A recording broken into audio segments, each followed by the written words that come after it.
at to 5:22 p.m. in the MSS cafeteria. The Hopkinton School Board will hold a public hearing on Tuesday, February 20, 2024, 5:15 p.m. in the MSS cafeteria for gathering input on withdrawing up to $200,243.47 from the Hopkinton School District Benefit Expendable Trust Fund for health insurance expenses. At the school board meeting following the hearing, the school board will vote on the following: an action item regarding the withdrawal of up to $200,243.47 from the Hopkinton School District Building Benefit Expendable Trust Fund for health insurance expenses. All are encouraged to attend. So with that, I think you have a little bit of information for us. So just briefly, at our last board meeting, the board was discussing whether or not to withdraw all funds or leave funds in it to leave the trust alive, so to speak, alive. In speaking with legal counsel, because of our past practice, of which you've opened this before and closed it before and then had to open it again, the recommendation would probably be to leave it open, so that if we ever do receive funds again, they can simply be placed in rather than having to go through the process in which the community has supported twice now. But that's up to you guys as you get into the board meeting, but I just wanted to make sure. I do have language on how to dissolve the trust if you'd like. He sent us some language, but as you move forward into the board meeting, we can certainly move forward. Can I ask you a quick question? Do we have to leave a dollar amount in there to keep it open, like a penny or something like that, or can it be just... I think that we're going to discuss like in the actual Okay. board meeting. Got it. But Okay. This is just for the Got it. hearing. Okay. Are we projecting? Because I'm having a hard time hearing you guys, and I'm 8 feet away. Sure, yeah. I can talk even louder. Oh, I also don't have a microphone near me. Oops. All right.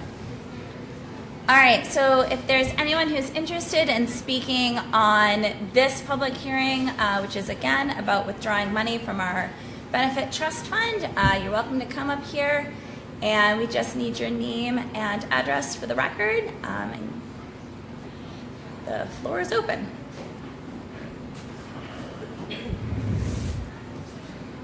Long time at 86 Maple Street.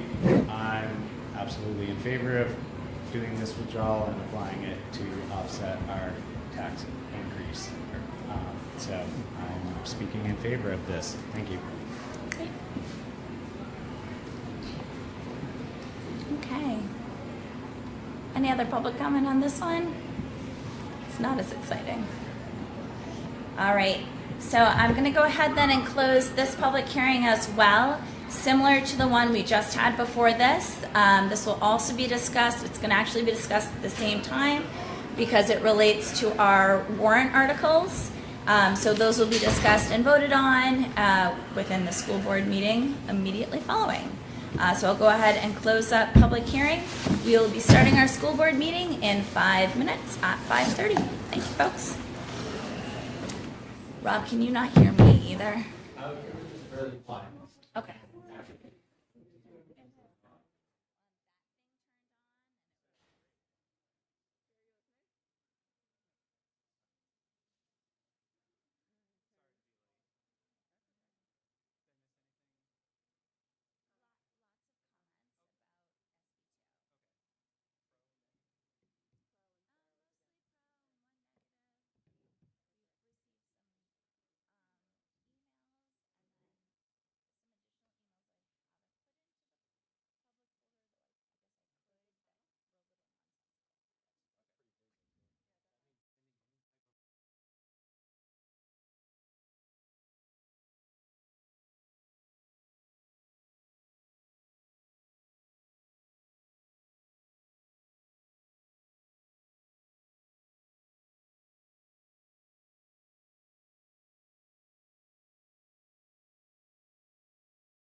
Regular meeting of the Hopkinton School Board on Tuesday, February 20, 2024.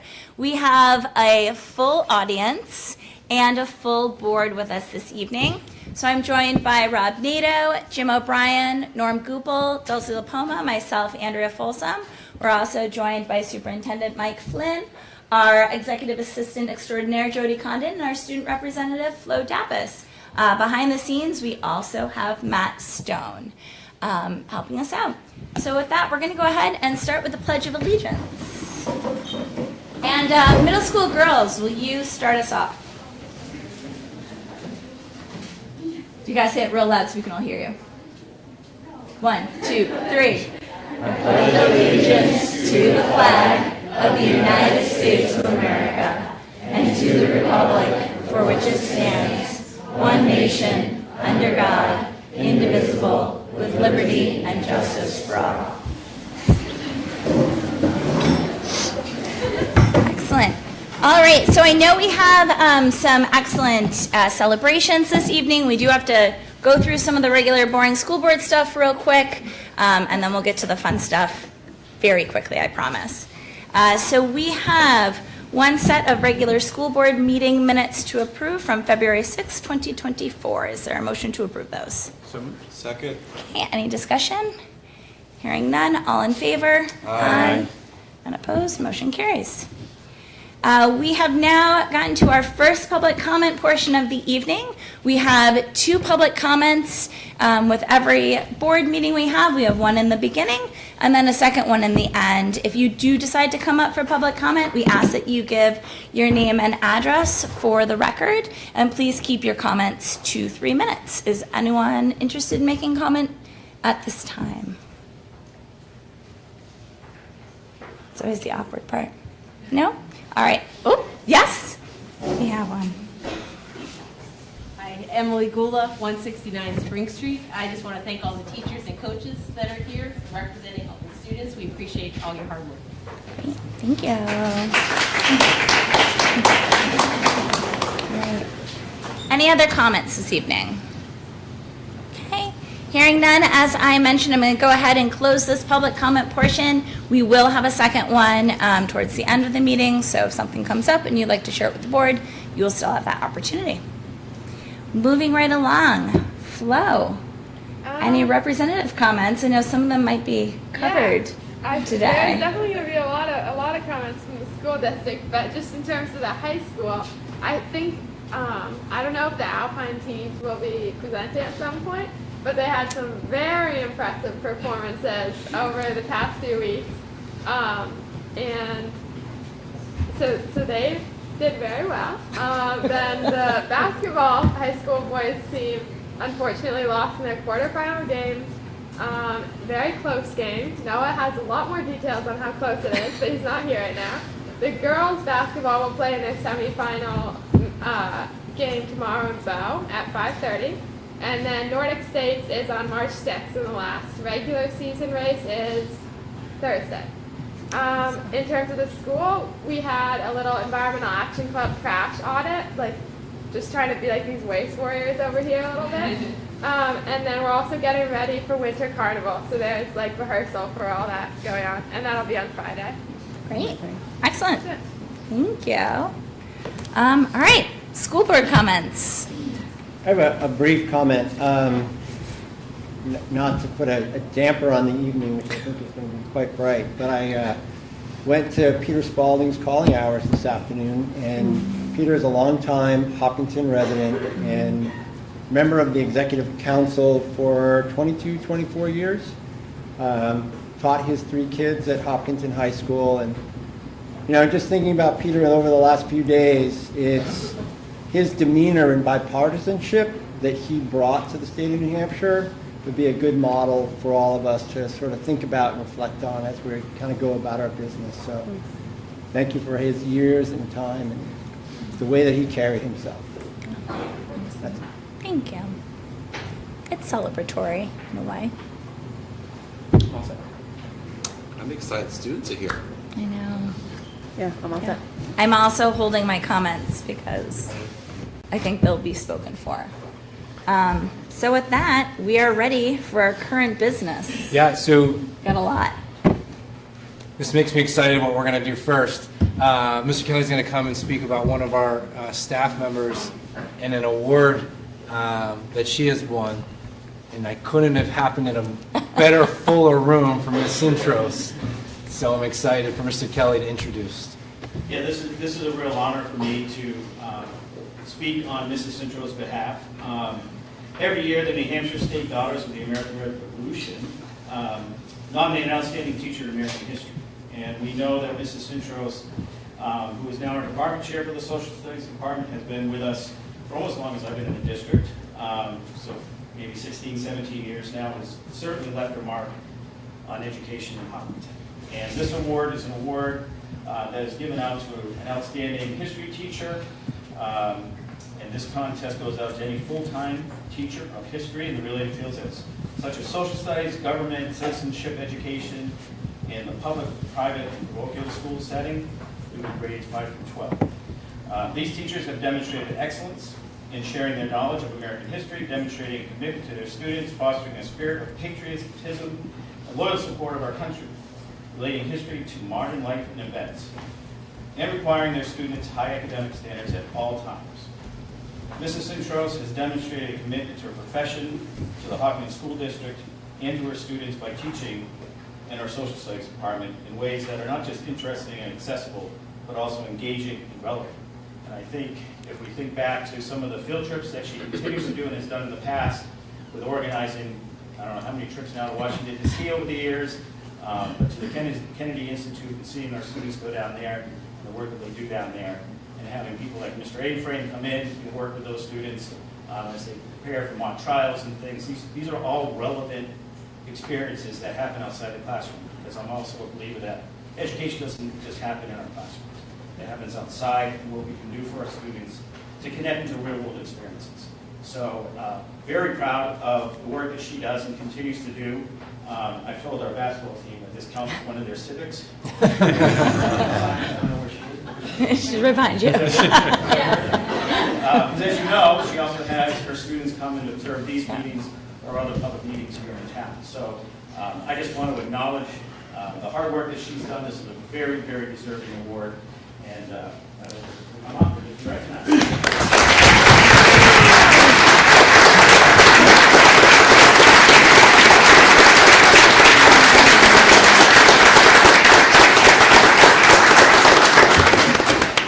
Don't leave. So just quickly, this actually occurred a couple months ago, and I approached Kate on being recognized by the board and Mr. Kelly. She kept saying no, wanted it to be quiet, and then the meeting in which everyone was here, I couldn't be more fitting. The key word that Mr. Kelly said that I think is very important is what you do for the kids and how you connect with them, and you connect with real life. So the biggest question in our profession as we educate kids is why. How is this, why? Why are we doing this? What's the purpose? And how is it going to impact me? And everything that you've relayed to them and shown them has really shown them why. And it's done to an excellent level. The relationships you've built with our kids is pretty remarkable. And you deserve to be recognized in front of the community. I know Rob will probably say a few things as well, and then we'll let you finish off. So Kate and I shared a room for quite a long time, and I got to watch the Kate Sintros show day in and day out. And she is an amazing teacher, not only in the classroom, but all of the clubs and activities, class advisor, peer leadership, the list goes on and on and on. The energy is boundless. I think that one of the things that always amazes me when I open the Concord Monitor in the morning and see what the state legislature thinks would be a good idea in education, I was like, yeah, Kate does that already now. She's been doing it for 15 years. And then a couple of months later, you open it up again, and it's like, Kate's been doing that for 15 years. So we have an astounding person in our social studies department now, leading our social studies department. Thank you so much.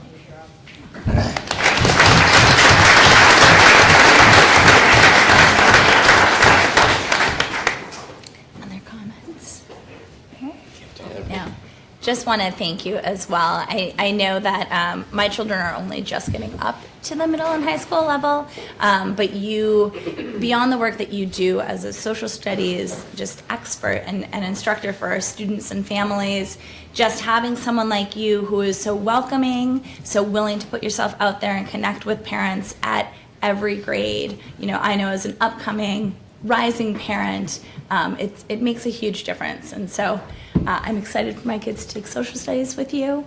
And congratulations so much on this award. Well deserved. Thank you. Thanks, Kate. All right, Kate, thank you. All right.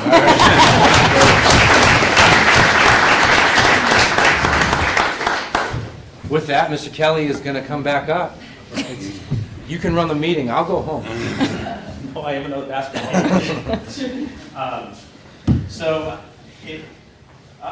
A few years ago when you started bringing in championship teams, you know, in sitting over here, I never thought I'd be in this position.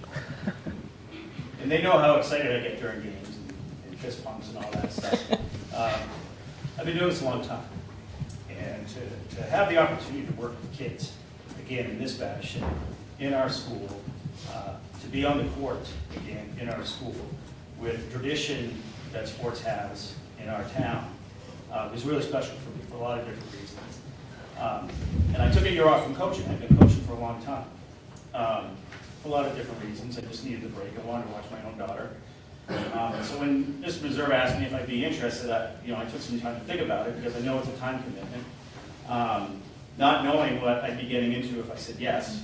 But it turned out to be a great decision for a lot of different reasons, more than any championship, because that certainly wasn't a goal of mine when I agreed to step into this role. We had basketball, I will say, is very healthy in this town for a lot of different reasons, for great coaching, but more importantly, just great kids. And we had a team meeting, and I asked them some questions, and these questions were about why do you play basketball, and what do you want to get out of the game, and what do you want to, what does it mean to you to be on the team, and I always kept coming back to friendships. And to me, that's the most important thing. We may not remember all the wins and the losses and those kind of things, but we'll remember our friendships. And this is a group of girls that right from day one compete. And that was one of the things I said from day one is I just want to coach girls that compete, because that's what we need from our players. And you girls did more for me as an individual and as a coach than I think I could ever express. Because there was never a doubt in my mind the amount of grit they brought to the court. Athletes have to have grit, and they showed that. Each and every one of them had moments throughout the season where they either led the team in scoring or just played awesome defense or made great rebounds when we needed it. And I just couldn't be proud of this group because I'm not going to cry. But it does. It really means, and I told them from the bottom of my heart, I just thank them. At the end of the season, because to go 13-0 in any division at any level is not very common, and that certainly wasn't a goal. We didn't talk about that kind of goal. We talked more about our individual goals and getting 1% better every time we took the court. And if you do that every time you take the court, whether it's practice or games, you add that all up, you're looking at 25 or 30% better than we were at the beginning of the season. And it's about putting things in perspective. And I think they bought into that. The record showed that. We were 16-3 overall. We finished third in the Laconia tournament. And that was not something I didn't know about that tournament. I'd played up there before. Didn't know how we were going to do. And they only lost by the 2 games that they lost only by 2 points. And in 3 out of those 4 games, they had to fight to come back and fight. And that's when I knew. That's when I knew we had something special in this group here. And the 8th and 7th graders in front of you, when they get up into the high school, I think we need to put other schools on notice. Because this team averaged 41 points per game, and they only allowed, on average, 17 points. That speaks a lot for the athleticism and how hard they work. And they averaged 25 steals and takeaways per game. Those are stats, and I've been doing this a long time, that I don't know that I've seen before. And I've coached. I've just coached some great kids. But this would be one that will remain up there for me. You have to know that. And it's not just because of who I am and where I am and where I'm working. You you just gave more to me than I think I could ever do. So if any of you want to speak on the season, I'm sure that they would like to hear from you too. But congratulations, girls. That was pretty special. I don't know if it will ever be repeated, but remember that. This year was a year that doesn't come often, and we don't take that for granted. Just keep working. Yep.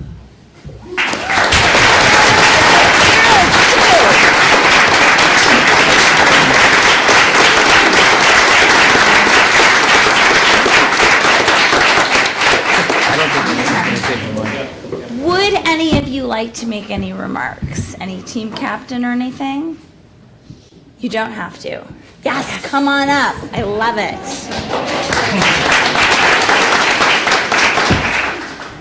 I'm Gwyneth Belty. I'm a 7th grader, and I just want to say that I think it's amazing that I got to be a team captain as a 7th grader for this amazing team.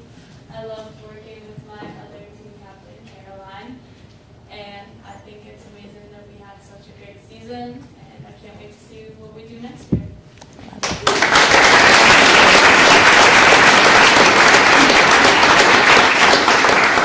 Comments from the board? I certainly have comments. I do as well. Absolutely. Hi. As you guys know, other than your parents, I was your biggest fan. You guys had a remarkable season. I enjoyed watching you guys play.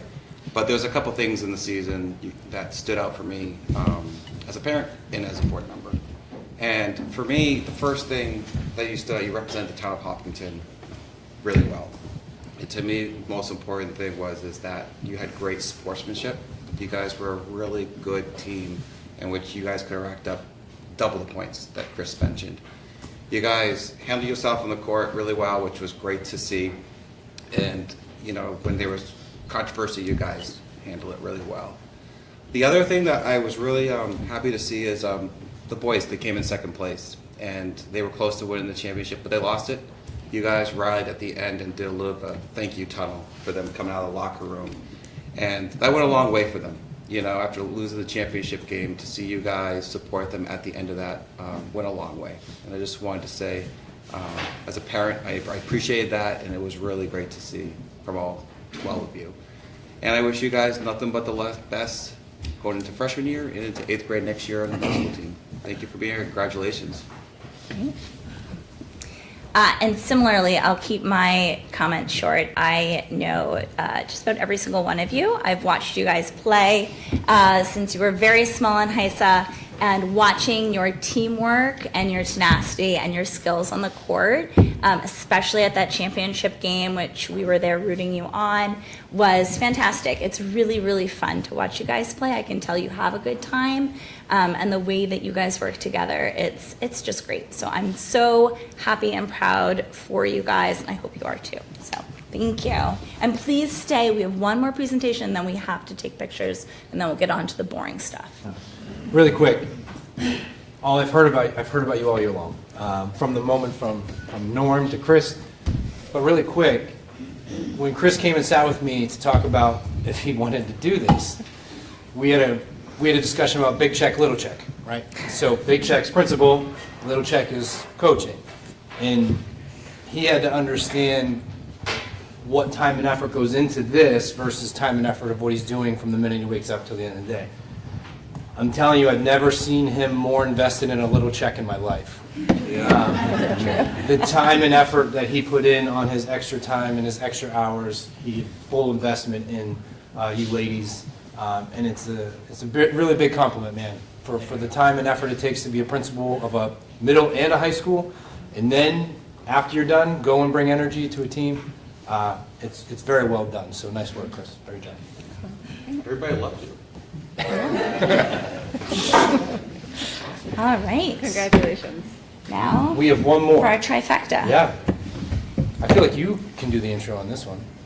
You go ahead. We'll actually bring Miss Sindonia up. I can see her already. Carrie, come up. I'll just wave to All you. right, so let the student recognitions continue.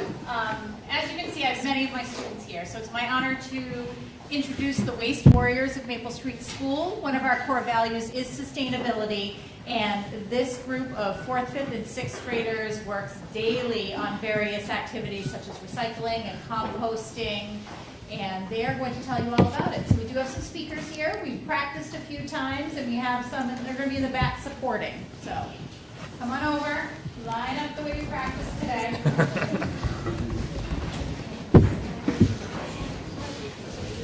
Doing great, guys.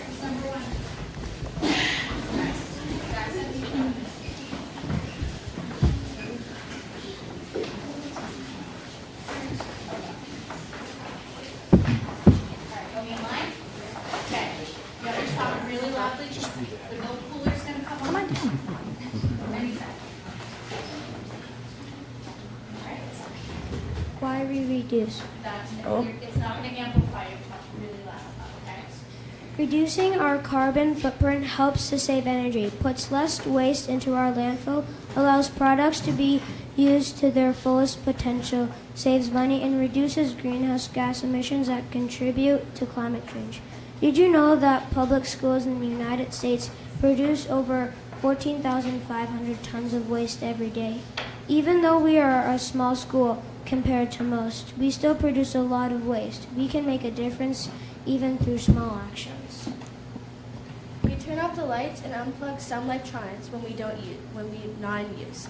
This reduces the amount of energy we use. However, we need to be better at this. We use metal silverware instead of plastic. This keeps hundreds of metal plasticware pieces out of the landfill each week and thousands out of the landfill each year. We're starting to use less plastics in our cafeteria, but we still use a lot. We also need to inspire families to reduce the amount of individual packed foods they buy. We should be thinking about only buying foods we actually eat and with less single-use packaging. We can take our snacks and lunches to school using reusable containers. We need to be better at reducing these plastics. Teachers have reduced the number of photocopies they make for classes. They send more emails instead of paper notes. Students sometimes work in Google Classrooms.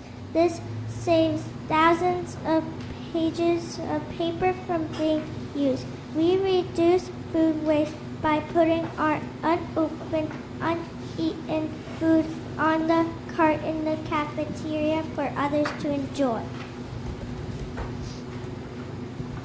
Why reusing is important. By looking at the entire life cycle of a single-use product, you can find new ways to conserve our natural resources and help keep the planet green. Single-use items added to our landfill can take a really long time to break down. By reusing certain items, we are keeping a lot of trash out of our local landfills. Ways we reuse at Maple Street School. We put unwanted, unopened snacks, drinks, and sides from lunches on a cart for others to choose from should they want, instead of throwing them away. We reuse plastic cups and bottles, paper towel tubes, newspapers, and other packing products for our projects of planting containers in classrooms and for the school garden. We reuse paper that's not only been printed on one side as scrap paper for things like notes, lists, and solving math problems. We reuse glue bottles by filling them with glue from a bulk glue container. We reuse binders and notebooks from each year if they are still in good condition. We carry reusable water bottles and we fill them at our water filling stations when we are thirsty. Many students and staff use reusable containers to bring our lunches and snacks to school in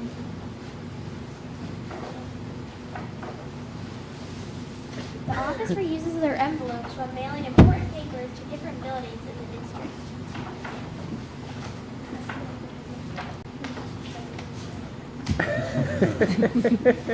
Why recycling is important. Recycling helps the environment in many ways.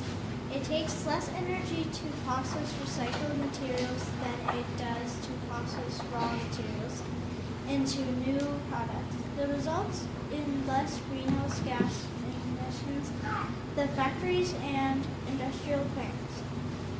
Recycling also lessens to the amount of non-biodegradable materials put into our landfill. Ways we recycle at Maple Street School. We recycle plastic bottles and containers, metal cans, milk cartons, and certain paper products after we eat lunch in the cafeteria or snacks in our classroom and staff rooms.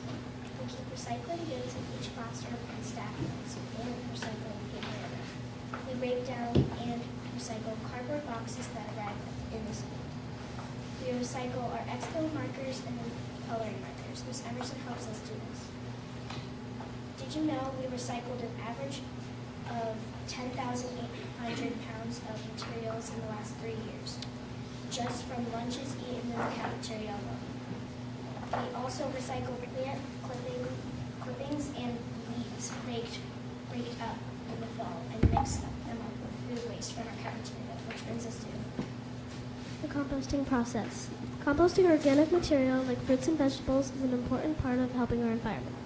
For example, when an apple is eaten, the core can be put in a bin mixed with dried leaves, grass clippings, wood chips, shredded paper, paper towels, etc. Then decomposers like worms, fungi, and other microorganisms help break down the apple and plant clippings to form a nutrient-rich soil mixture called compost. When compost is added to gardens, these beneficial nutrients help seeds and other plants grow into healthy, productive food and oxygen providers for animals, including humans. Composting food waste keeps it out of our landfill, where it isn't allowed to breathe. Once food waste is buried, conditions become anaerobic, which means it decomposes without oxygen. This produces large amounts of methane gas, which is a greenhouse gas that is causing global warming. How we compost at Maple Street School. Some teachers collect compostable unfinished snacks in a separate container during snack time and put it in the compost buckets in the cafeteria. Students and some of our staff put their fruits, vegetables, breads, crackers, etc., aka the greens, from their lunches into our cafeteria compost bucket. Our cafeteria staff also compost scraps from the kitchen. Each day this compost bucket is weighed and emptied after the last lunch period in the composters in the back of the school in the back of the school in our worm farm in the science lab. The composter scraps are then mixed with leaves and plant clippings, aka the browns, from the spring, summer, and fall of the year before. These organic materials are decomposed by worms and microorganisms to become rich, fertile compost used in our school gardens to grow vegetables, herbs, and flowers for pollinators. The vegetables are shared with students, families, and sometimes even served in the cafeteria.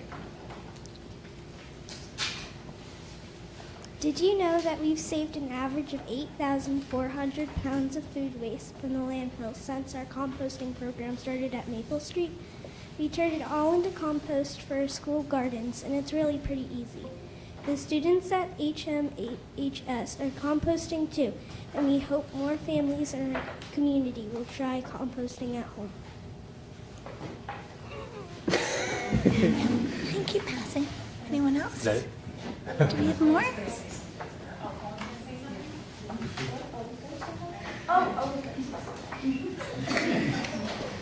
So as you can see by the pictures up there, that's how we do our compost at Maple Street.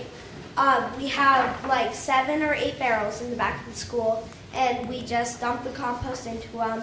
And those barrels in the second picture, we have to spin those every once in a while so that they can become rich, fertile soil or rich, fertile compost for our gardens in the spring.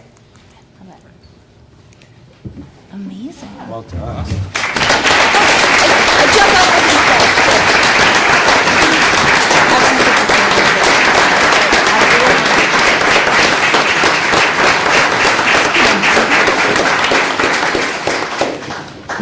Okay, hold on one moment, guys. Now we're just going to say nice things to you. So, starting with the board, any board comments? That was great, thank you. I love everything you said, the signs, passionate. Keep that going when you move up into higher grades. And it's awesome to see. Awesome job tonight. Perfect. Everybody feel better now that you're done? But you did, right? That's really cool. So it's hard to get up in front of a group like this and do what you just did. So you should feel really proud about that piece, right? And you just keep building on that. Every time you do it, it gets easier, and then You walk in and you'll just be a rock star by the time you're seniors. Good job, guys. Yeah, great.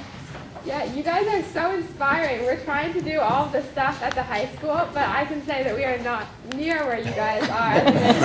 You're gonna have to take this energy and continue it when you get to the high school, okay? But I'm sure that'll be fine because you guys are all doing so great here. Thank you. Other comments?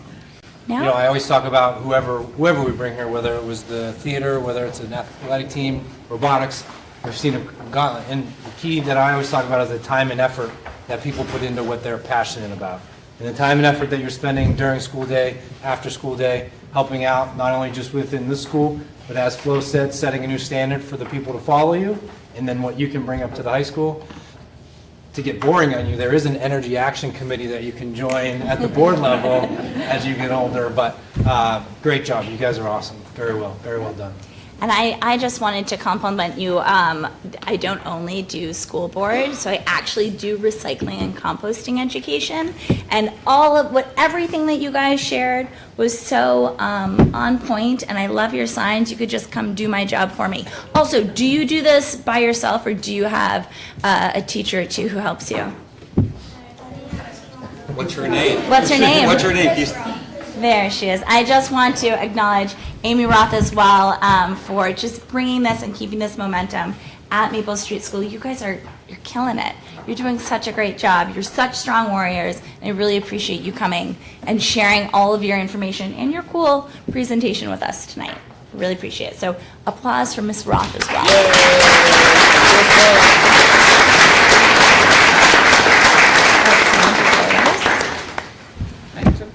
Oh, perfect. We're going to take on with the team with Kate. And then All everyone right. can leave. You want to do a break? All right. Yes. So we are. Do you want to do one? Yeah. So can we take a photo with you guys? Yeah. Sound good? Okay, great.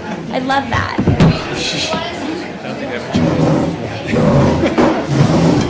Should we just go behind you? Yeah, maybe just bring them in. Yeah. Okay. All right. You guys, can you squish together?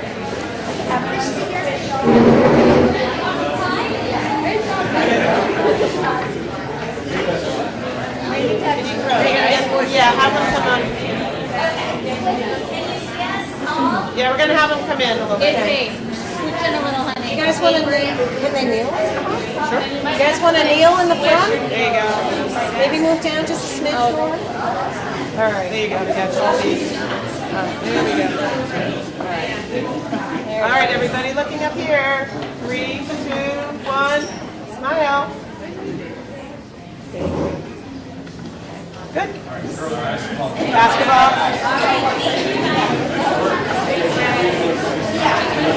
Chris. Mr. Kelly.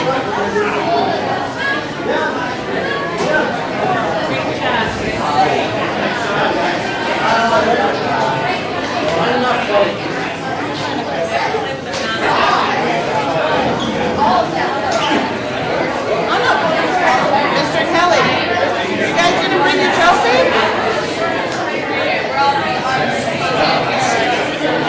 Your trophy? You guys didn't bring your plaque? All right.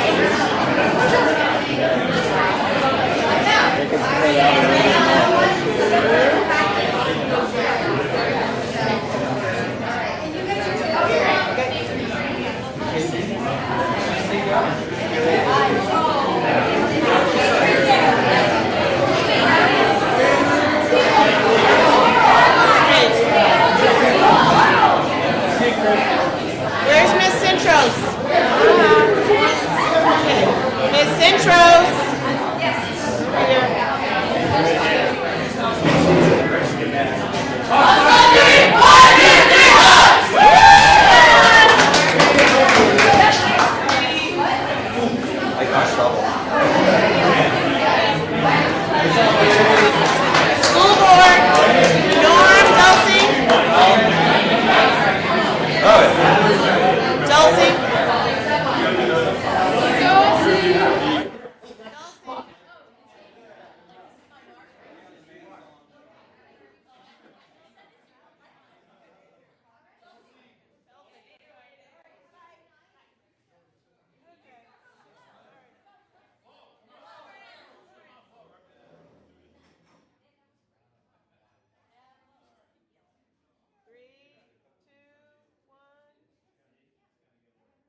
Yeah, go ahead, Flo. It's the natural order of things. You can take a night off. Yeah, my favorite. Meeting adjourned. That's my favorite. I love, that's my favorite when I'm talking. That's a non-debatable motion, you know. Oh, sorry, thank you, That's a Matt. non-debatable motion. Meeting adjourned? Is it, really? Wow. Non-debatable. I didn't know that. What, you just shut it off? Yeah, you have to vote. It's a motion, second, non-debatable, you have to vote. And if the vote's yes, then you're done. That's Did I it. basically cry through all of that? So anytime, anytime, Rob. I was totally turned I on. can be your wingman for the next 2 meetings if you want to. Second, done. That's my favorite time of sport. Hey, you can tell Newsom that it was recorded. It wasn't? All right. Wow. Well, it's real different vibe here. I'm hard to hear. Put your mics over there. Oh. All right. So continuing on with much less full room. So on the agenda this evening, we had a special presentation that is going to be moved until our next meeting. So we will not be doing that this evening. Moving right along, we have school district meeting prep. What do we have for this? So It was really just a final discussion. That's fine. Rob presented the PowerPoint at the budget hearing. I think we all agree that that one's fine, and that's how you're going to present that evening. Remembering those, Mr. O'Brien, you're presenting the essential staff one. Oh, yeah. If you need my help, please let my office know. That's all. Last time you prepared it, it didn't involve me. Norm, you're on CIP? Yep. And we'll work on something, isn't it? Yep. Basically, it's one more review of who has what. Yep. And if you need anything, please remember that our offices are closed next Monday and Friday and for February break. And I will be available as necessary. So like next Friday at 2 or so? I'm telling you on a Tuesday, if you would like something, that I would love to have it done for you by Friday. I'll talk to your people. Okay. Really, that was it. We met with Mr. Newsom last meeting. He's prepared. We had the hearings tonight. do we need any more volunteers? Yeah, I still need some help. Okay, so if folks are interested, oh, I should have said that in the full room. No, all those people in the room. Dang. We still do need volunteers. Okay. Did you confirm sound? I didn't get a hold of him today, so I will confirm with him tomorrow. Hopefully catch up with him tomorrow. I'll probably just go down there because. So we end up sending a blast to past volunteers, and what we'll do is we normally solicit that first, and then we'll send out a second blast asking them to forward to their networks. We'll post online, same thing. So we were pretty high. We were around the 10 area. I need 12, and I believe I have 7 or 8. Yeah. So, and I know we've asked people even when we get there, people have volunteered a bit as well too. So, we have a few more. All right. That was really it. Any other questions from the board for school district meeting? So we do go on break, we come back, we have a meeting on the 5th, and then we have the meeting on 7th. So we still have one more meeting, but I wanted to put that on the agenda in case you needed anything from our office to work on. All right, good. Okay. We'll talk. Moving on. Great. All right. The other thing we need to do this evening is related to the district meeting is to finalize our warrant articles. So we had 2 public hearings prior to this meeting, one on SB2 and one on removing funds from the benefit trust. The benefit trust hearing kind of tangentially relates to the finalizing of warrant articles if we decide that we would like to dissolve that trust. We would need to finalize that language, and then I did ask that we have our legal counsel look over the amended warrant language that we piecemealed together at the last meeting, just to make sure that that is all copacetic. Yeah, so 2 points. One, in your folder is the rewritten Article V, wanted to make sure we got that language right in regards to the CIP. Okay, so you'll notice that it flipped around a little bit. Andrea can read it for the record in a second. The second part, Jen, you weren't here for the public hearing. You had asked for language if we were to dissolve it, and I had mentioned to the board at the public hearing that legal did recommend leaving it open because our past practice was open, close, reopen it. So the recommendation was to leave a small dollar amount in there to keep it live, so that if we ever do get a benefit return again, that the fund was available for the board to place it right in. Great. Okay, so Andrea, Article 6, use one more Roman numeral. yeah, I have Article 5 in here twice. Oh, okay. Yeah. Good call. Oop. And this is not, this, go ahead. I know what you just said, but I don't think it's the one, it's fine. The print version versus the digital version. Was that what you noted? Yeah. That it says Article 5 twice? Yeah. This was really in there for the other language. I want to say, hold on, give me 1 second. I'll look this up. So, looking back in our, looking back in our meeting minutes from last time, we did read it out as Article 6 to see if the school district will vote to raise and appropriate, blah, blah, blah, blah, blah. So we do have it correctly in the meeting, in the minutes that we said and then voted on at the beginning of this meeting. So with that, Also got clarification on that. Yeah. I know I'm going to cut you off again because you had brought it up in regards to where we were going to place the SB2. Yes. And legal said it didn't matter. It actually doesn't matter where you read it in the meeting. It's how it's presented. So the order doesn't matter, just for the record. But I wanted to say that. Just remember that. I do. Yes. So it didn't matter where we placed it. We could have placed it back up at 1 and shifted everything down, even though we read it. But we're sticking with what the procedures are. Say that to me again. So if it does fall as Article 7, because what I don't want is I don't want it to come at the end of the meeting and then have to keep the meeting open an hour longer if folks, want to go home. So even though it's Article 7, we can present it early? Yep. Is that what you're saying? Yeah. Okay. So we can present it in any order. You can present it in you any want. order. Gotcha, at the gotcha. district meeting. Gotcha. Okay. I just need a little clarity on that. All right. So let's then just talk through what we have. So let's start with SB2 because that was the first hearing we had this evening. So as a recap, we had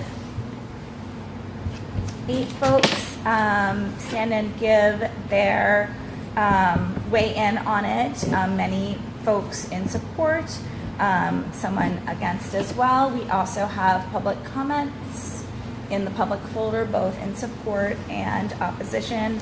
My reminder was that tonight the school board will just vote on whether or not we recommend this article, but we do not have the power to implement SB2 or not.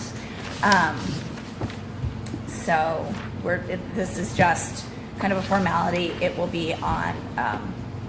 It would be at the district meeting.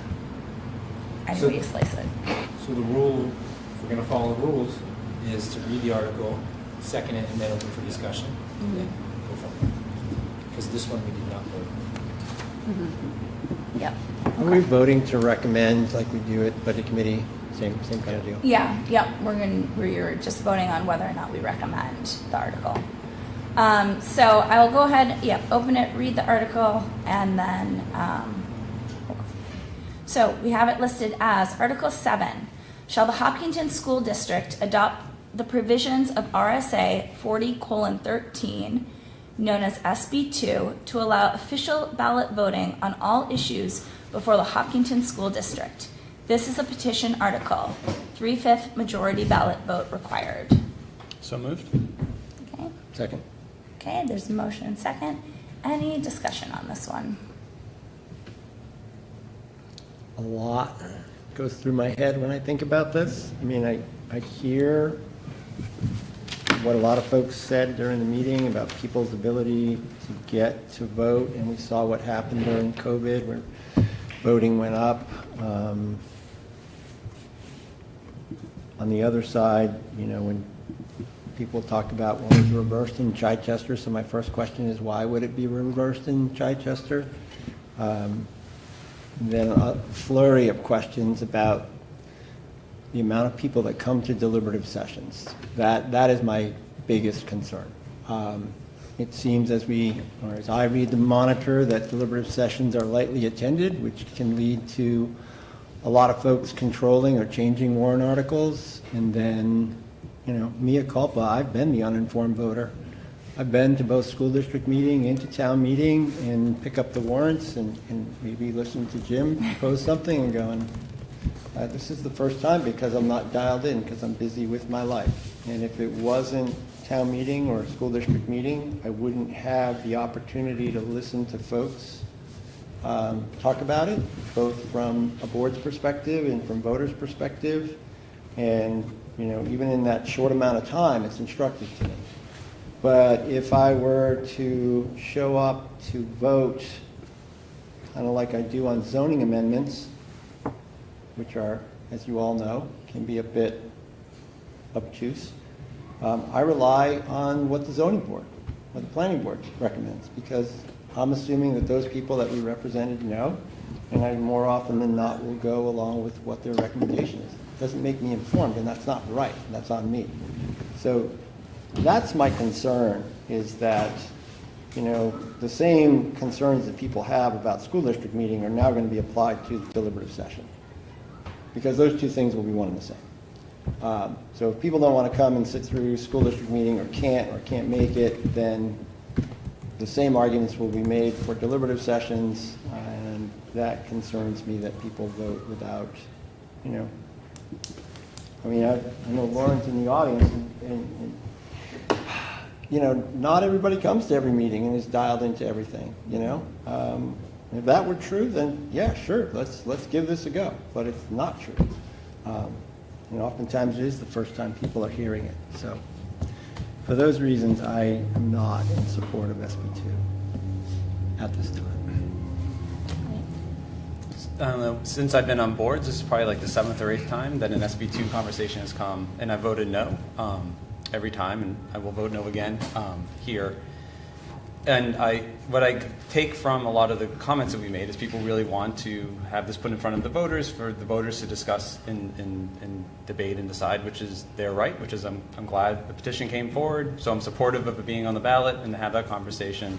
I'll be voting no for some of the reasons that Rob spoke about. But I don't see our current system as being fundamentally broken. I understand people have concerns about attendance. On election day, you'll see people who have concerns about attendance who couldn't come to vote for whatever reason. So I'm not sure that's a reason to change the fundamental way we govern our school district. I think instead we should find more ways to encourage more participation. And if our town meeting or school district meeting becomes so overwhelming, then I think we can have a conversation about what is the remedy to having an overwhelmed day of voting. But I would rather see us encourage more people to attend rather than change how we structure how we run and govern our school district. I'm not sure it's worth it, and I haven't seen anybody really present evidence that the current system is fatally flawed here in Hopkinton that really necessitates this sort of change. So I'm looking forward to the discussion. Yeah. I think you guys made some excellent points. I think this is like the 5th time for me, 5th time this has come presented to me. And I came here, as always, with an open mind. I really appreciate the community coming out to share their thoughts on this. One thing that I strongly disagree that I heard from a couple people tonight is that people get uncomfortable voting in public based on people being next to them, and that there's this weird feeling or that they can't vote because people are going to look down on them. That's not true. We have 5 people can write in, and you can have a ballot for an hour, and no one knows what your vote is. So I just want to kill that narrative. That's not true whatsoever. And my reason for voting no also on this is I am concerned that this could have a detrimental impact on our schools if this was to go through. I strongly believe that there's a great oversight on our budget with you guys budget committee, and I think what Rob said was correct. Not all of us are dialed in, but we trust our elected officials. They do the best they can, and there's plenty of us. So I definitely look forward to the discussion, but I will be voting no on this. I tried to gather my thoughts on this for a while. I worked through the zoning amendment piece in my head as well, because I think a couple things. So one, I literally live in the United States. I'm lucky enough to, I think, choose where I want to live, and I live in the United States because I believe in democracy. And I think that discourse and discussion is the key to a functioning democracy. And I think that as a town, we have to work together to work through these issues. And I do not think there is a replacement for discussion and discourse. I also think that the school, based off of the way our taxation system works, which is primarily local taxation, and that's our community dollars that we raise and ask for, and we ask for a lot of money as a result, right? We ask for every single resident of this town to contribute to the education of those kids that we just had in here. And it is incredibly important to me that we get the opportunity to talk through why we're asking for that amount of money and where that money is going to go towards. Because I don't think that it's the same thing. I think it would be so much harder than a zoning amendment. Like every single one of those dollars is a decision, and every single one of those dollars goes towards each of those beautiful kids. And I think that it's important that we're able to talk through it and work through amendments and answer questions. And I don't think that the same thing can happen online. That's why I'm part of this board. I love talking with you guys. I love when people come to the board. I think that there's a lot of opportunity to be able to do that. And I've looked at all of our voting numbers, and in the first 15 years of SB2, the deliberative session attendance was on average 2.7%. And I don't think that that reflects a thorough discourse that can happen for the amount of money that has to be asked to be raised from the town. So I will also be voting against it. Yeah, so you guys have really said a lot of the things. You know, I took a lot of notes during the public hearing, and I am, you know, I guess I have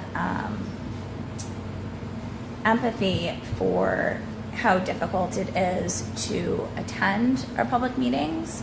I have empathy for what it feels like to stand up in front of an audience and say stuff that not everyone is going to agree with, and have feel backlash from your neighbors and your friends and your community members. I very much empathize with that. I think ultimately, however, this is SB2 has come in front of me before as well. I voted no before. I will continue to vote no this time as well. As for recommending it, though I am glad, as Jim said, that we will be having it.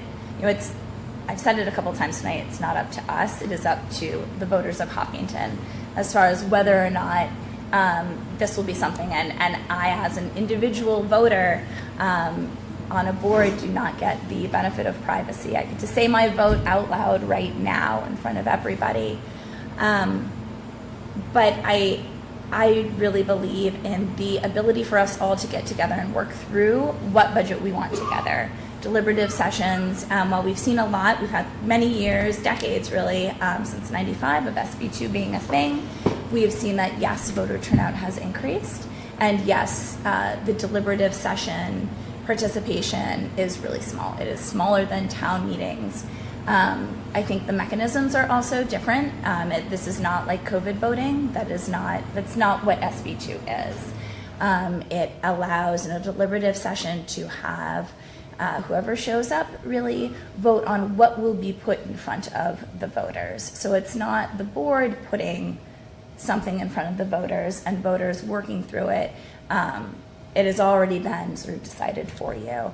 And I find it to be a system that I prefer, frankly, is one in which we all get to perhaps give a little, perhaps take a little, and work through it as a community in our traditional setting. So with that, and hearing no further discussion, I'm going to go ahead and call for the vote. So there's a motion and second on the floor. All those in favor? All those opposed? Nay? Nay. Okay. So we will be amending the warrant article to say that the school board does not support this with a vote of 5-0. 0-5. Flipped it. So that is SB2. Moving on, our second hearing was on withdrawing monies from our benefit trust. So we will need to vote on that, and then we also need to discuss whether or not we would like to dissolve this trust. So let's go ahead and first vote on just the withdrawal. Well, Yep. it might actually be the opposite way, because you either want to withdraw all funds or pick a number to withdraw. Okay. So really, the question to the board is Yep. weighing Do in we on want whether you to? would like to dissolve it or leave it open. With it. So I think what I would like to do, correct me if you guys think I'm wrong on this, is actually would be to do it similar to how we did our article on the maintenance trust. So we'll have a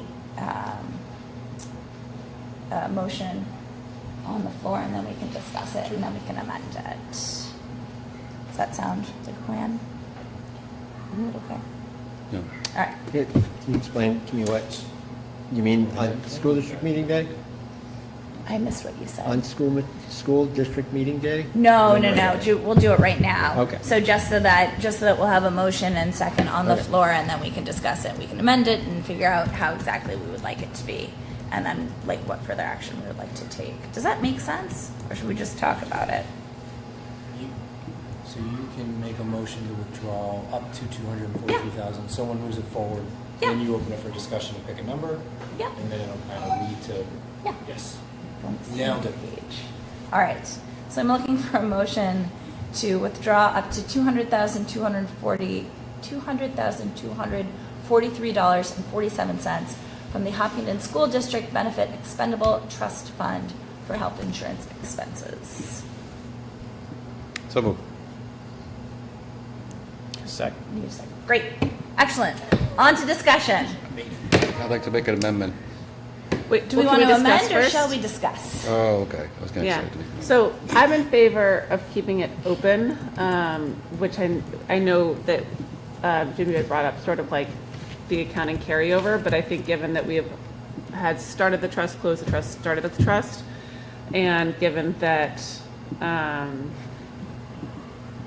if we were so lucky to have revenue again from insurance and benefits, or the benefits trust, I would love to be able to put that money into a trust so that we could use it for years like this year. And as a result, I would be in favor of holding some minimum amount, whether it's $243 or whatever, that stays in there so we can just have it should we be able to use it in the future.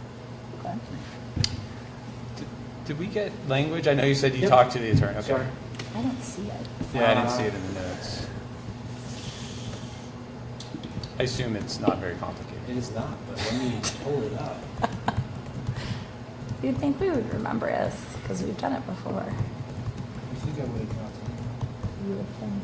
to see if the school district will vote to discontinue the benefit trust created in 2022. I gotta look that up. Sounds right.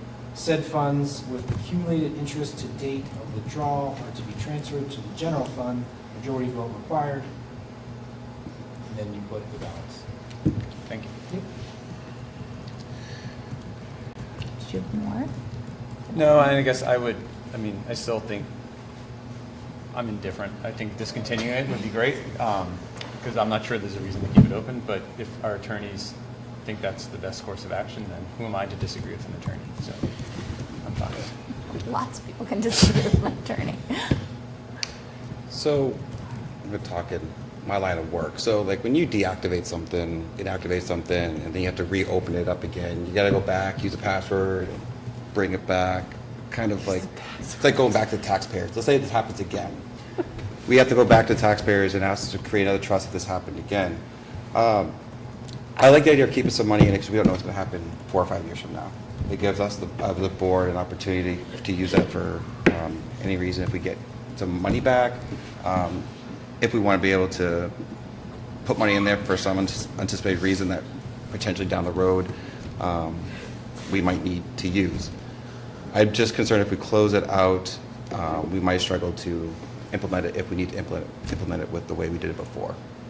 So what I mean is if we get some money back from health insurance, we want to put it back into the trust, we may not have that opportunity to do that. So that's kind of where my mind is that we keep something in there. I don't think there's an issue if we leave even $1 or whatever in there.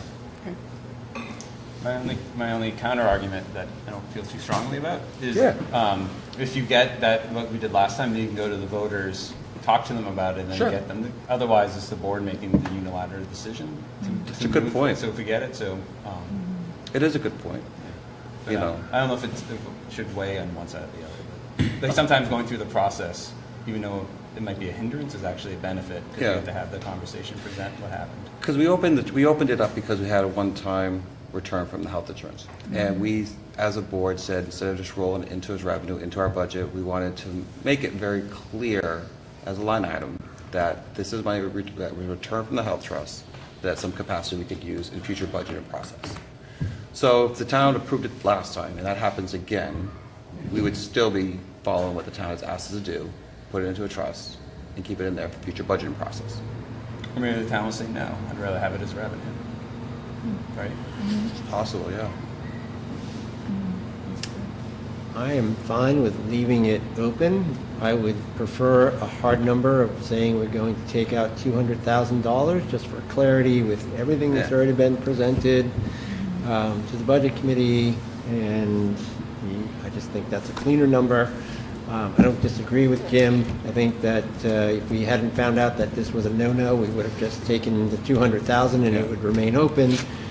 So I don't know. I mean, one way or the other, I think you could have that conversation. But I would like the number to just be $200,000. There was an interesting discussion between legal and myself in that if you do leave it open, there's also the avenue of evaluating the surplus at the end of the year. And if anything came from non-hires and non-employees, that you could evaluate if that number, let's say it's 35,000 of non-health, you could place that in the trust as an evaluative tool. So you wouldn't have to go as a warrant for that? You can just move it into there? It's like you move money like into Article a 10? trust or a CIP. It would have to go to. It would still go through the vote. Okay. So if we had a non-hire that was projected at $50,000 with a health benefit of $26,000, then we could move that $26,000 from surplus. It would have to be on a vote. Right. Yeah. But Yes. it could be done. Okay. That's interesting. It'd be a future warrant article, which we did my first year here. I think we said, if this money's here, then we'll place it there. No taxation, obviously. If the money's not there, then it doesn't get placed. So can I amend? Yes. All of the verbiage you just said, except for the up to part being $200,000. How much would that leave in the account? 283. Too many things open. $283? $243.47. I'll second. And I had a question about the amendment, though, before it is fully amended. Are we doing up to $200,000, or we're withdrawing $200,000? Drawing $200,000. Drawing $200,000. I wanted.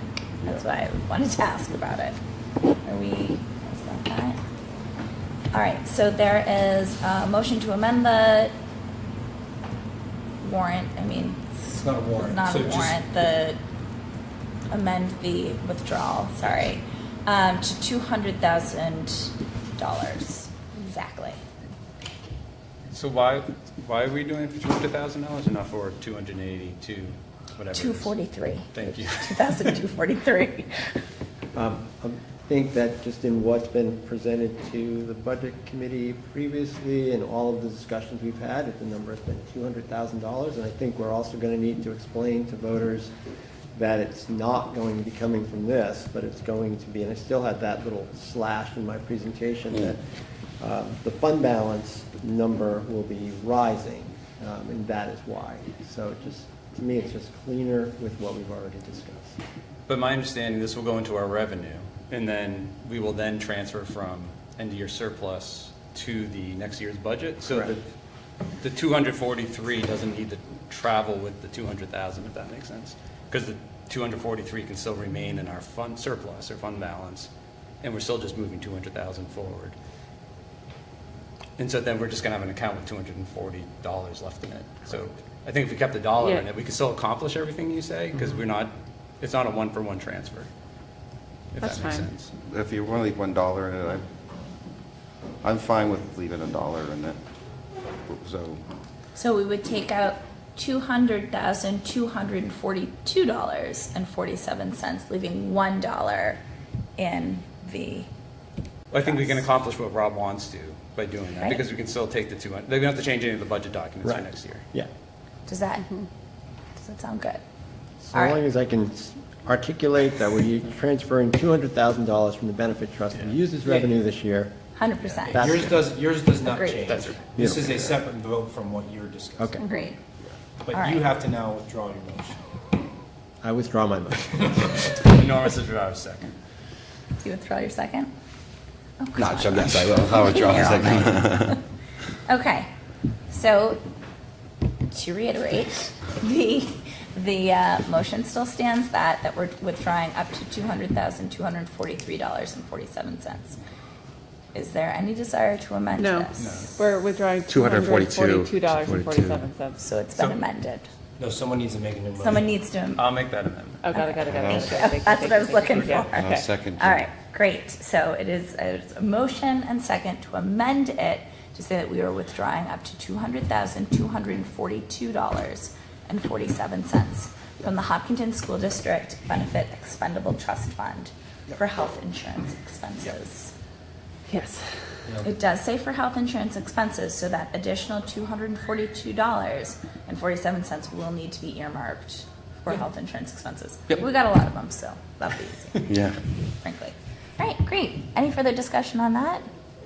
All right, hearing none. All in favor? Aye. Any opposed? All right, and is there a motion to? Just vote on the end. Now we have to just, I always want to make more motions. All right, and we have a motion and second on now the amended motion. All in favor? Aye. None opposed.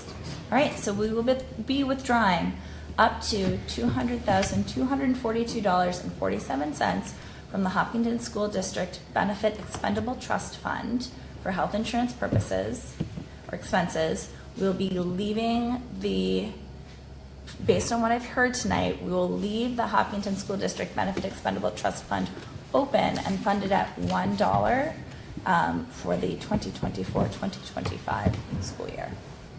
Perfect. Sound good? Yes. All right. The other thing I wanted to read, just for us to have it in the minutes, is the finalize the language for Article 5. So I'm just going to read it so we can vote on it yet again, just to make sure that we've got all the language correct. So Article 5 states, to see if the school district will vote to raise and appropriate $350,000 to be added to the school district building repair and maintenance expendable trust fund, with the sum of $150,000 to be raised from general taxation and the balance of up to $200,000 to come from unassigned fund balance surplus available for transfer on July 1, 2024. Majority vote required. So moved. Second. Okay, any discussion? All in favor? Aye. Unopposed. All right. I think that's everything we had to do tonight with our warrants. Parentheses, like we Parentheses. Had surplus in there. All right, guys. Great. Anything else for a budget hearing? Nope. Okay. So we will have, I would still recommend that we present the SB2 warrant towards the beginning of the meeting so that we have ample time for voting. I think someone will be coming up to speak on behalf of SB2. And then we may want to, I don't know if we should speak or if a community member speaks. Or we just open it up to the floor? I don't remember. I think we've done it both. I think we spoke last time, or Did one we? time. Okay. Yeah. I remember one time we spoke for both sides. We'll have to Alright. connect with Mr. Newsom because we haven't confirmed that anyone's presenting yet. Okay. So we'll connect with him, and then by the next meeting on the 5th, we can either prepare something as a board, or maybe a community member may have already say they'll speak on behalf of whatever's going on. Great. Excellent. All right, moving on. We have superintendent mid-year evaluation of your goals. Yeah, so this is always an anxiety-ridden piece because you never know where you are sometimes, it feels like. But after reviewing the goals, after you guys reviewed yours, it actually makes me feel pretty good about where we are in February.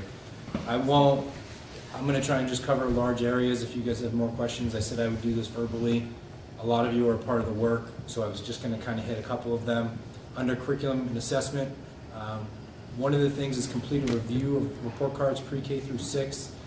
We have instituted a pretty robust program over the next about a year in which we are going to access outside people to come in and help us work through reevaluating our report cards and systems. I'm having a blank on his name. I can see his face. Yeah, I know. You said his name a couple times. Yeah. Chad, I should know that. I'm totally having a blank. No, that was not it. You keep talking and I'll tell you. I'm so mad. Oh, here it is. I've worked with him before. Rick Thank you. Wormally. Wormley. It's Wormley. Wormley. Wormley. Who has done work before. It's really just having us evaluate a systematic so that it's not changing the rules on our students all the way through. It's going to be, he's a consultant, but it's also going to be helping us evaluate who we are as a district. We found serious discrepancies from Harold Martin to Maple Street. And that's really the area that we're going to be focusing on. Because once you get into the middle school with the model, and then that's developing towards the high school, so with the focus on what they're evaluating at Harold Martin versus here. The response to intervention is a huge piece that we're working on. We're really looking into, it's called MTSS. Mandy's going to be presenting on that. We're looking into, education comes in trends, but what's more important about this is really looking at the whole model rather than separating it out in the intervention piece. So Mandy's doing an outstanding job on that. The audit of the district-wide curriculum, that is happening as we speak. So that's something that we're continuing to evaluate. Our ELA curriculum is currently on the evaluation process, and they are taking a look to make sure that, again, the key is systemic, right? So what they're learning with one teacher is happening in another classroom, or what's going through second will progress to third. Facility safety and security, we've been pretty open throughout this year. Mr. Rizicki came last week to talk about, our last meeting, about that 3 to 5 year safety plan. He put a lot of work groups in place. We just got notification from our statewide meeting today that looks like round 3 of the SAFE grant will go in place within the next month, and then that will then kick into the next round, which we will be a part of. So maybe by August of next year, we can look at $300,000 more in safety upgrades. Okay. The development of a facilities forecast, it's kind of outside that CIP model. Me and Mr. Rizicki have been working on it throughout the year. It's really trying to implement, like today, we had a meeting, we talked about the audit, right? So how do we upgrade? Is that part of CIP, or is that part of yearly upgrades, whether it be through the seating, whether it be through the curtains? Kind of really trying to separate more of the model. CIP is, as he said, it's not really improvement, it's maintenance right now until we get to that. So we're trying to develop some other talking points through the side. Finance, we've done a pretty good job. The budget's kind of come in where we anticipated on anything that we control, came in flat. Healthcare, contractual obligations. I think budgets committee season with Rob. We've had a lot of positive feedback on how we've presented, what we presented, information going back. And then continuing to move away from the surplus. I think we've identified some areas in which we can help. And then really recruit, attract, and retain. You guys have done a phenomenal job in supporting that, especially through the HES agreement and what our teachers are working with. Communication, strengthen the develop pathways of communication between school and stakeholders. You're going to see next meeting, we're going to have a public hearing for ESSER funds. We're going to be looking forward to moving forward with a program called Board Docs. Matt and Jody have sat through some presentations. It really helps organize what we do here to essentially filter through our website, but rather than working in the Google platform, it really organizes it through policy. I know you'll be excited. Minutes, anything that's presented. It's a really user-friendly side for them, so we'll be implementing that. We've been working on the organization of the website. I think Matt's done a good job with the help of all stakeholders that have been adding their input. I know Matt gets a lot of input, but we continue to work on that for sure. Increased communication. Our schools have done a great job with social media this year, continuing to bump that up. Parent Square, we've worked through some things. I know the recent snow calls, Jody's like, why is one phone ringing and not the other? But we found out because she's an employee, she gets that, and then parents. So kind of working through that, but we're continuing to work on that. And then finally, in the leadership category, with this team that's coming together now in year 2, we're really seeing some great things that are happening. They're really forming a good bond, and we want to continue to execute that. We'll be adding a new person to our team next year. I think we'll only strengthen our process and procedures and communication. So I'm really proud of what our group is doing. And the key is making sure that people feel informed. I know Cheryl mentioned it earlier, and that's really an important goal. Doors always open, inviting people in, phone calls, things of that nature to make sure that they're receiving what they need or what they want, and us helping provide, especially on the parent level, with problems, whether it's with classes or teachers, busing, really trying to work with them on that. So, like I said, I gave you a big, broad overview, and you'll get the written report at the end of the year. But as a check-in, it made us feel like we were really moving along on some of these goals. We're then connected to them. Great. Any questions, comments? So I've got to say it. Why are we paying Rick Wormelli to come in and do this work? So it was I know you can speak to the CNA part. Sometimes what we've learned is another voice sometimes is a good person in the room. He is not, that's why I want to be very clear, he's not completing the work. He's giving us the process in which we need to work through it. When we started the work, we seem to be continuing to circle around where Maple Street has already done a lot of work. Harold Martin had not done any. High school's working on, so we were all over the place, and really having a person rein us in to help us work through. I already know your apprehensions on some of the, I'll use it, philosophies, but I want to reiterate, as we've done all of our work from the strategic plan to what's going on, we are going to do what's best for Hopkinton. So I say this because I've been to trainings with this gentleman. He's very articulate, very good at what he does, but there's also no mysteries as to what he thinks and how he does business.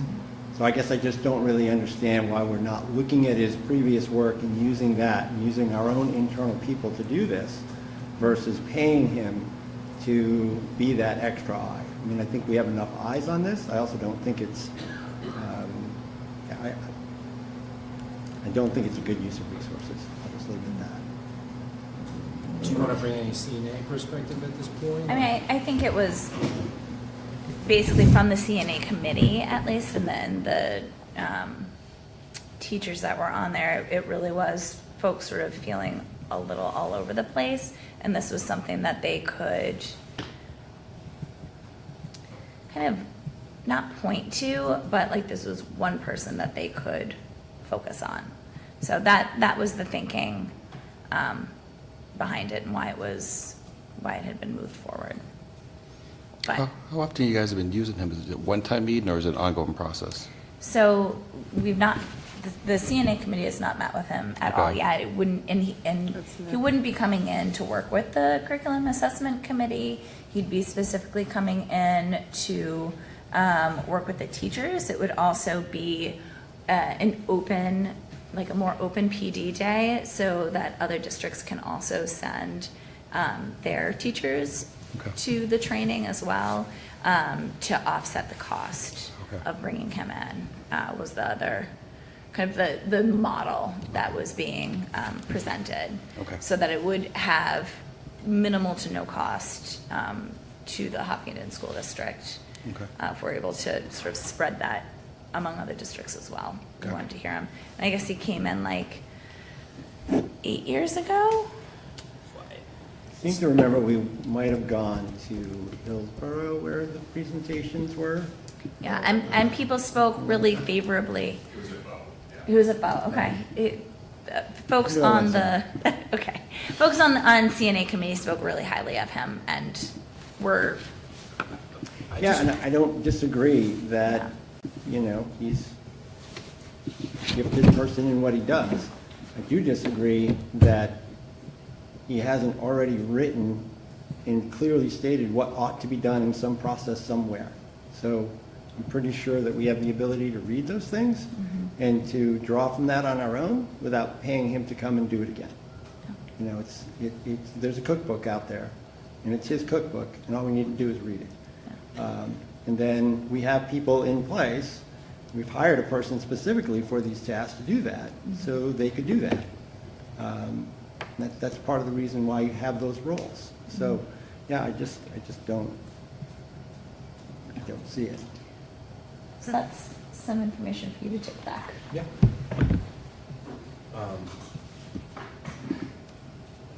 Anything else? That's helpful. Definitely, that, because you've lived through it. Yeah. I think it's a discussion that you can bring to CNA. Yep. And I think you and I can discuss on how the work has changed since maybe you last visited and what we're accessing him for. Yeah, and I mean, it's different work. I mean, we weren't, you know, it was about around grading and parts of grading and those kinds of things. And as anybody who's taught knows that you go to any professional development, you usually come away with one or two things, but there's never truly an epiphany, oh my goodness, I have to completely change my apple cart. And this is being funded as an offset if other districts do come, and it's also through our grants. All right, yeah, I'll bring that back to CNA as well. All right. Any other questions on where we are with goals or anything else you'd like to see completed or areas? As of right now, always welcome. Doors always open. All right, so we're moving on to policy. The current policy flow is in there, and we still have a little bit of a parking lot of just so you guys can see the stuff that we're working through. That's not ready for first read. We had several things come to us recently out of the joint loss committee. Yep. Is that where they came from? So policies that we're working on in relation to that. The only first read we have this evening is an anti-discrimination plan. You'll remember that in 2020, state statute said that you need to have an anti-discrimination plan and it needs to get updated on a regular basis. And so our previous plan was pretty thin, and so this is a much bulkier plan. Basically, it takes all of our anti-discrimination policies from the district and puts them into one place. And then once this passes, I mean, like any of our policies, but this will go on to kids and families and employees because it covers all of them. I would ask you guys to take a look at it. It's pretty substantial. And please send us feedback if necessary. It's going to the admin team as well for review. It's a great document to have in place. It's an area that Andrea has done a lot of work on. Yeah, so we've got that, and then we have no second reads this evening because the only first read we had, the committee is still chewing away at. So tonight we have 7 final reads to vote on. So we have JRA, which is Student Records and Access, EB, Workplace Safety Program and Joint Loss Management Committee, EEAA, which is Video and Audio Surveillance on School Property, EEAEA, which is Mandatory Drug and Alcohol Testing for School Bus Drivers and Contracted Carriers, EHAA, which is Computer Security, Email, and Internet Communications, JCA, which is Change of Class of School or Assignment, Best Interests, and Manifest Hardship. It's got a rough name. And ACE, which is Procedural Safeguards, Non-Discrimination on the Basis of Handicap or Disability. Most of these we already had in place, things like ACE, but we're just bringing them up to date. JCA was one that we had two policies that basically said the same thing, and so we've combined them. Our E-policies, these are being brought up to date with current state statute, and I believe JRA was the one that we had quoting the actual statute instead of having a written policy. So this evening, I'm looking for a motion to approve those policies as presented. So moved. Second. Great. Any discussion on these? No? Okay. Hearing none. All in favor? Aye. Any opposed? Thank you for all your hard work on these. Sure. Appreciate it. I love policies. Great. Thanks, guys. It's just me. It's just me on my little policy boat. All right. Moving on to consent agenda. Consent agenda, in your packet is the financials and the audit. If you have any questions, we can ask Michelle next time. Oh, yeah, because she's out sick. Yes. Very sick. Quickly onto the superintendent update. At the next board meeting, we have invited Funding Fairness Project. So it's the New Hampshire School Funding Fairness Project. It is, if you have some time, go to fairfundingnh.org. It's a group that is finally, I guess is the right word, going around to communities throughout the state to discuss the state's responsibility in what's going on with funding education. So we hear it all the time at the local level and the challenges that we face with it being put down into the local areas. They're going around to discuss what it's about, how to advocate at the state level, some of the drums we've been trying to bang in regards to that. So they're coming next board meeting to give a presentation essentially describing the levers at the state level versus what's going on here, how there's some inequities, and how it's really on the local taxpayer now. Which leads me into the next update for the board, and it came across your wire probably within the last hour. I sent you an update in regards to the educational lawsuit, and the order was issued today that the court rejected the state's post-trial motions to reconsider and reaffirm that the base adequacy in funding less than $7,356.01 is unconstitutional. So in response to the state's request that the court delay the implementation of the order, the court concludes that it would be inappropriate to continue base adequacy at $4,100 as the plaintiffs have proven to be woefully inadequate. Rather, pending resolution of any appeal or further legislative action, the court directs the state to make base adequacy aid payments equal to the conservative number of $7,356.01. So if I'm not a lawyer, but if I'm reading between the lines, that's a pretty big win in favor of state education and funding. That's kind of directing the state to immediately begin paying. We've talked about how the appeals could take years. That's just off the cuff as of 2 hours ago, but we will get more confirmation as we move forward. So you have that in your inbox. And then really I was going to give an update from athletics in the winter, but it feels like we've kind of touched upon all of it. And as Flo said, they are invited to the next board meeting on the 5th to be recognized. So I will put a athletic update in the folder rather than reading it out loud. So, all right. Great.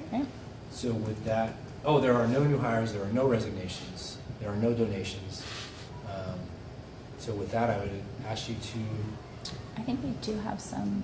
No, there's nothing in there. I saw something in there earlier. For the Schedule B. We got Schedule B. We got your back, Mike, don't worry. We've got play director is being updated. Food That's service, I student think, too, right? council No, because and- food service fell through. And middle school drama. Okay, so we'll go Schedule B.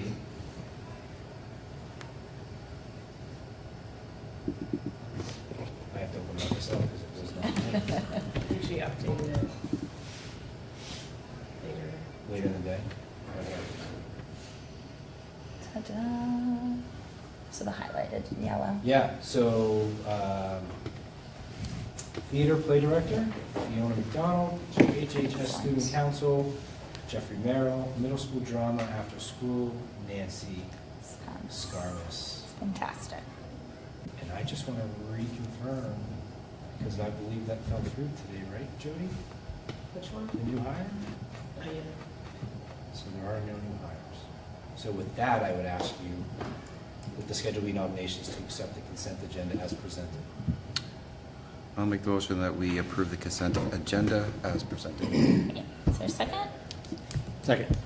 Wonderful. Any discussion? Nice to see Fiona coming back. I know, I'm All very, right, she's coming around, great. doing more. Yeah, she helped the middle school play last year as well and was a rock star, so. All right, with no further discussion, all in favor? Aye. And none opposed? Thank you for having my back. You're welcome. Yeah, you know, we just making By sure. me, no doubt about it. All right. So we are on to committee updates. So I already did a policy committee update. The curriculum and assessment committee meeting for this month was canceled in part for personnel reasons and in part because there was nothing moving. There were a lot of updates and, you know, being mindful of people's time. So that's our updates. Got in finance.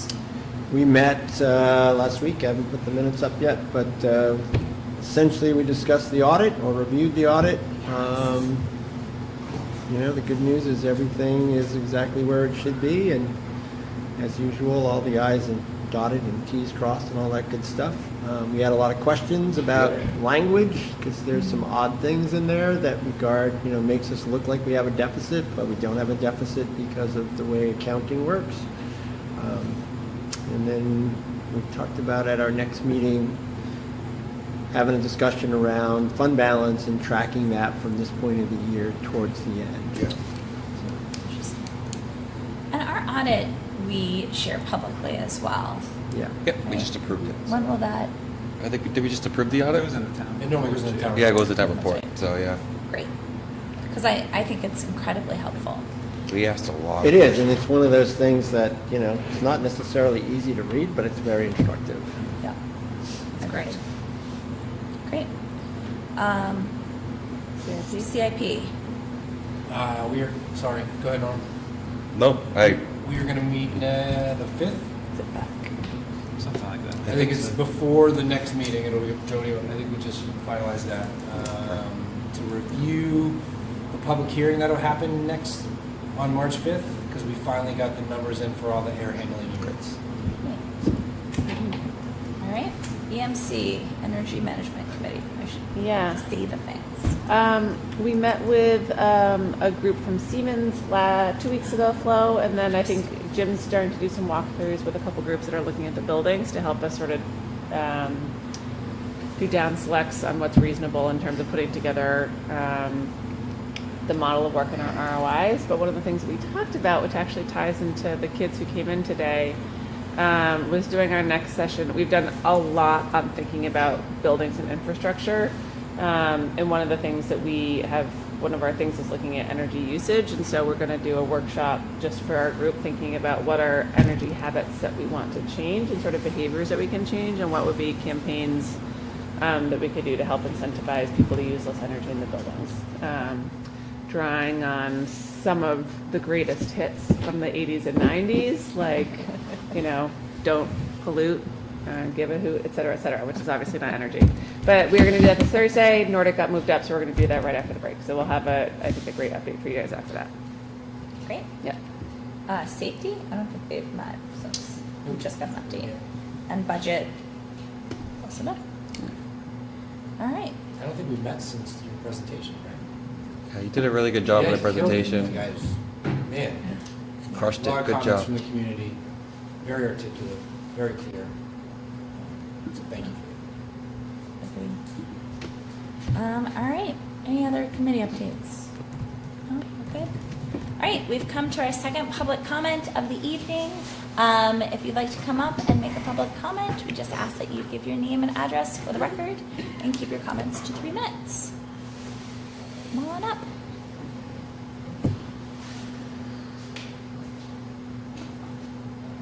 Dave Lambert, 305 Galvin Hill. Just going back to the SB2, some of your reasons for why you chose what you chose. One of the things brought up was the fact that, it's very simple. 5 people just put their name on a piece of paper and go to secret ballot, and it just magically happens and everyone's all good. So I was one of those 5 people last year, put my name on a paper. A couple times during that meeting, very angry town folk in that meeting got up to the microphone. All right, who are those 5 people? Make them stand up now. We need the public out. It was a wishing trial. So I stood up, big target on my back, big smile. It's not as simple as, it's just a private ballot. There is a lot of town shaming in this town, and it drives a lot of people away. So you think, that's an option. It is. It's frowned upon, and you do get targeted back. Not that I care. I'll stand up again, but there are a lot of people that do. So just want to correct that. Yeah. Thanks. Thanks.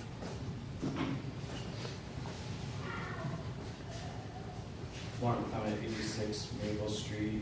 I had a comment, I guess, with the potential use of the health insurance trust, not necessarily a insurance reimbursement. And I don't know if I'm understanding this correctly, but where maybe that could be useful. And what my understanding was, if SB2 did pass, that people who hold health insurance within the district, when budgeting for them, you have to budget for if they were to have a family plan, even though they're individuals. And I'm not sure if I'm understanding that fully, but if across the board you budgeted for everything that they possibly could sign up for, and at year's end, the majority of those individuals didn't make a change over to that family plan, then there would be a surplus of operating funding that didn't get allocated to the potential use. And I don't know if that then could potentially get dumped into a health insurance trust to offset for the next year, or if simply, as it seems annually, health insurance costs just continue to go up, if that amount would just get gobbled up. But I just was thinking about that would be another potential use for the health insurance trust. Maybe. Thank you. Thanks.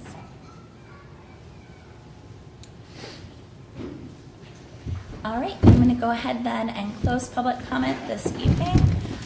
Is there any other business or old business? Yes. There is. Yeah. There is. Yeah. We're all smiling at you, Jim. Yeah.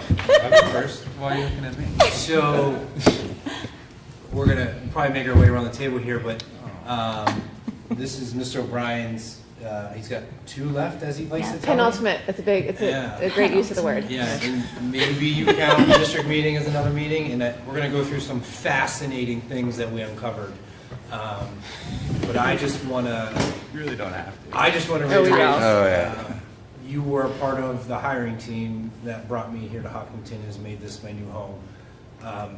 That first year was unique, in which we were returning from whatever, and you continue to be the level set for me as a new superintendent in a new district. When I would come in with my hair on fire some days, you'd say, just listen and continue to make the best decisions you think are good for the students and the staff, which can be challenging when, as we talked about, some of the emails that came in that year were certainly interesting. So what you did for me in my first year, not only that, you helped me manage my adjustment as a family with my wife and my kids and the more time, and you continued to reiterate that I needed to be a family man first, and also follow the rules. So that will live with me forever. There'll be what would Jim O'Brien say on my wrist at some point and while I'm going to the meeting. So I'm only kicking off this, but I wanted to say thank you, and I can't wait for us to talk about the things we found, because it is mind-boggling, really mind-boggling. So pass it to you. So it gets to be me next. So yes, I started my time on this board with you as chair, and got to be your vice chair, which was fantastic, and also felt like we were in the trenches sometimes, doing our school board office hours, where we would sit and just look at each other for an hour, or whoever showed up on the screen. But we did some deep digging, and picture as if this was Star Wars. So on March 4th, 2008, James J. O'Brien was elected as selectman for 3 years with 736 votes. Ba-bam. A quick roll call of his service to our town. You have 17 years of service, which is bananas. You started as a child. You spent 12 years on the select board, 10 years as chair, starting in 2011. You had 6 years on the school board with 2 years as chair, and 1 crazy year of overlap where you were on both the select and school board and had no nights free, I don't think.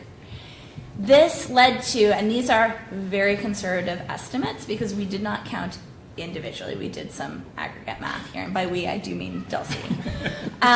You attended at minimum 436 bi-weekly board meetings. You attended 864 weekly leadership meetings and had at least, I think it's more than this, 981 hours of meetings, which if you put it out there in a year is 25 entire work weeks dedicated to our town.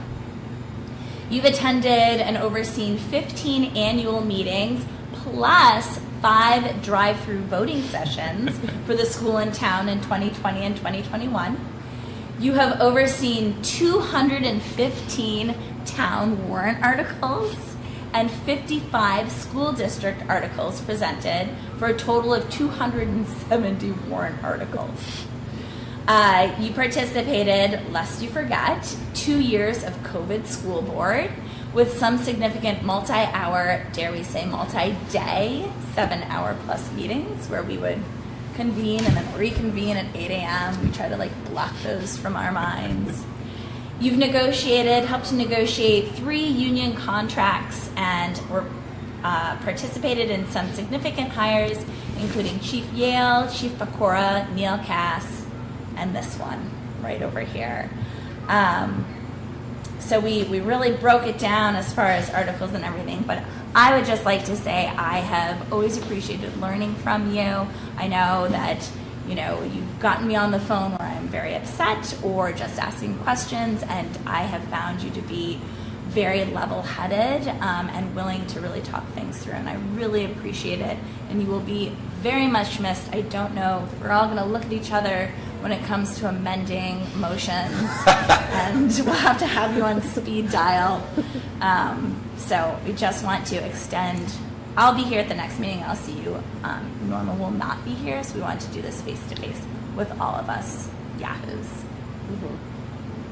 Keep passing it. Sorry, I read all of your things. No, you were supposed to. It's a crazy rap sheet, man. That's amazing. I think that, there's a lot of ways in which I don't think we naturally start on the same page, Jim. But I've really, I think, come one of the things I think about a lot in work, and in this board in particular, and given the discussions that we're having, is that tension can be really healthy. And I think sometimes there's destructive tension, but I think oftentimes there's very constructive tension. And I think that when we think about the discussion that we have here, you often sort of push us in a direction to consider a more fulsome picture of the perspectives that we want to think about, of the bottom line, of the top line, of the education that we're providing to students in our district. And that's been really enriching for me. Oh man, I cry all the time. You do. I do, I know, it's tough. It's been great. But it's been a pleasure to work with you. So thank you for all your service. You go. I'm going to go last because I'll wrap this. Sounds good to me. Yeah. I think, Tim, what amazes me, well, first of all, I remember when I first came on the board and I would call you and be like, how do I do this job? And you were always very instructive as to the way you should be approaching the work. But then watching you on screen, of course, because we were on Zoom, through that, all those COVID years, I guess, I'm still in awe of how you did that and how you kept yourself together and kept the board together through what, I think historically people will say was one of the most difficult times in American history. It was truly impressive. Mm-hmm. And for that, I will always be very, very thankful. It's great leadership. Yeah. Mm-hmm. All right. Ready to roast you? No, first off, thanks to the board for moving this to tonight because I will be away for my wonderful trip for a couple of weeks. And I tried moving the world famous trade show, but they just said they can't do it for you, Jim. I really tried. You and I are the two oldest board members. I came on here, I really didn't know what to expect. And when I came up on here, you really took the time to explain what not to do, especially. And really gave me a light of how to give back to the community. I didn't know what I needed to do in this specific position. And one thing that this town will always remember you as someone who is the voice of everyone. You really did a good job of listening to every part of Hopkinton. You didn't represent one side. You really embraced everybody. And that's something I'm going to miss a lot because it's always good to have a difference of opinion on this board, to represent those people, and that's something you always brought. We didn't always agree on things, but we always respected each other. And to me, I think that's something that I'm going to miss a lot. I think that moving forward, it's going to be weird not having you here, but I think you have a lot more free time. But I really hope that you realize you've changed the district tremendously. And I really, really mean that. After our first year, that board was gone. It was just you and I. And I remember we had a private discussion, it wasn't a quorum, just him and I, where we wanted to implement changes in the sense of having a finance committee, CIP committee, and stuff like that. And that was so important to this district to have those subcommittees in order to have a better insight and working together. And that was a staple of you. And between your leadership and what you did with the town, look at Jim O'Brien's statue out there, but I really appreciate everything you've done. We're friends. We had our kids graduate together, and I really will miss working with you. So that we have a little gift, a token of appreciation from the board. Here you go. You can open and it. You can open it.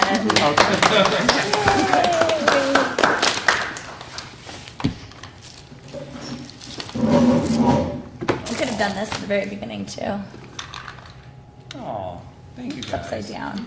You'll never. It's upside down. Yeah, just writing on the other side of the You'll never forget piece. whose pen they are now. Mm-hmm. There it is. Well, So thank you. thank you. I don't have anything prepared to say. Maybe I'll say something at our next meeting. But I just want to thank you guys. Like serving on a board with individuals very thoughtful is so rewarding. I found my time here to be mostly incredibly rewarding. But you all bring so much to the table, and just what you want to do for the town. It's awesome. So it's just been fun for me to work here, and I'm going to miss it a ton. I'm not being very articulate, but Yeah, thank you. Thank you for this. This is very heartfelt. I appreciate it very much. My fifth and sixth graders made cupcakes for you. So, so they